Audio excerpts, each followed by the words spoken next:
Normally আমরা কি করি যে 1.2 ভোল্টের যে ব্যাটারিগুলো থাকে, অথবা যদি কোনো লিথিয়াম আয়ন অর্থাৎ লিথিয়াম আয়ন ব্যাটারিগুলোকে আমরা সবসময় বেশি ব্যবহার করে থাকি রিচার্জেবল ব্যাটারির ক্ষেত্রে।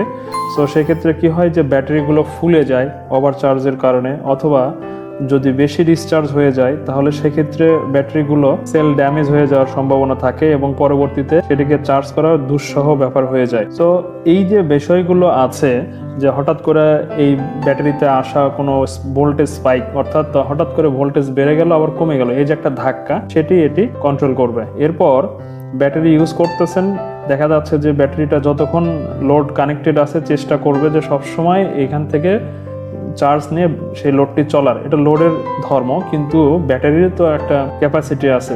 সো ওই ক্যাপাসিটির নিচে যেতে দেওয়া যাবে না, ডিসচার্জ হতে দেওয়া যাবে না। তো সেটা কি করবে, এই সার্কিটটি ম্যানেজ করবে, হ্যান্ডেল করবে। সো এটি ওভার কারেন্ট বা আন্ডার কারেন্ট বা over voltage, under voltage protection এবং একটি ব্যাটারির হেলথকে ঠিক রাখার জন্য সমস্ত কার্যক্রম এই ছোট্ট সার্কিটের মাধ্যমে হয়ে থাকে।